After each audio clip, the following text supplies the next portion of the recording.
So staying with ingrowing toenails, I owe an apology to a Marion Sutherland who asked me about, by PM about distal ingrowing toenails, which I thought she meant the distal end of the medial or lateral sulcus. Of course, she actually meant the distal end itself.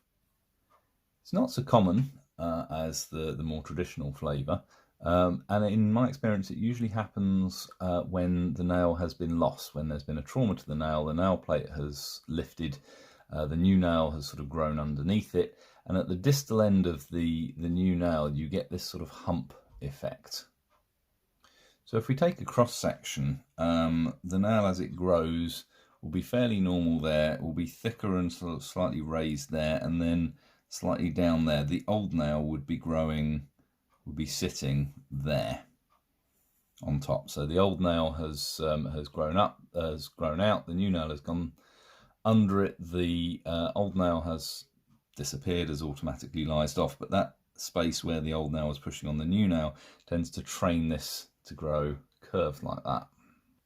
So if you look at it in cross section, there's the new nail. There's the hump with the slight curve over there. The eponychium across like that. Obviously I'm representing a gap in the nail bed here where none exists as a rule. And then the flesh, the pulp at the end of the toe sort of does that. So it's a slightly crude diagram, but that's the point of irritation, where the distal end of the nail irritates that. And of course, as this grows that way, that will sort of push into there. Now, it is rare for this edge of the nail to actually break the skin. It's not impossible, it can happen, but it's a lot less common than for that to happen than at the edges, but it's very common for that to irritate the skin. And of course, that can be jolly painful. In terms of how to treat it, there is a surgical procedure which I have never in 20 years felt the need to recommend or deploy.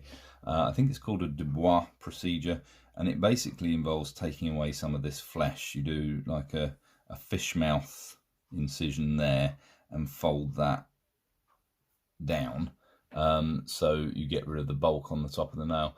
But as I say, I've never felt the need to deploy that. What generally works much better is if you use a burr. I don't like a ceramic burr for this. A Christmas tree burr is perfect, because a Christmas tree shaped burr, which if you're not familiar with them are that shape, you can use either the thinner bit or the thicker bit. Low speed, because you are in vulnerable tissue.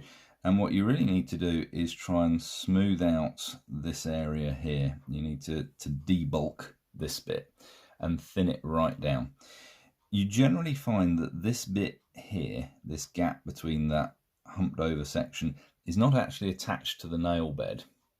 But because that is quite thick and it is pushed in really, really hard, if you try and just get a probe under it and lift it, that ain't going to happen. But if you drill that down to almost nothing, so that nail is almost less than a millimetre thick, it will have enough compliance that it can actually lift. So that hatched area there is where you want to really concentrate on debulking it. If you can do that, then you get a tiny little probe or a very thin Black's file, take it under there. You'll usually find that you can actually lift that. You can actually take that out. And if that is above that sort of ditch there, if that is cut back to that stage and the distal edge of the nail is really tapered down to nothing, so the shape of the nail would be like that, then that bit of the nail is sufficiently compliant that as it grows out, it will be able to bend over the tissue. Remember, when you've got a nail pushing down, you've got the tissue pushing back, equal and opposite reactions. So if the nail is sufficiently thin, then the tissue will bend the nail and train the nail to grow the way we want it to. If the nail is thicker, then the nail will win the fight and the nail will push the tissue down, and that's when you get the pain. So distal ingrowing toenail, when you've lost a nail and you have that hump, there is surgery, but you generally don't need it. Remove as much bulk as you can from just behind there, and you'll usually find that this little bit of nail can be lifted up and cut. And try and cut it to sort of that level. Leave the distal end really, really thin, so that the instead of the nail deforming the tissue will push the nail up, and then it grows out. And of course, once it's grown out over the end of that, then that will solve the problem. The nail itself will hold the tissue in place. So I hope that helps, Marion, and I'm sorry I misunderstood you before.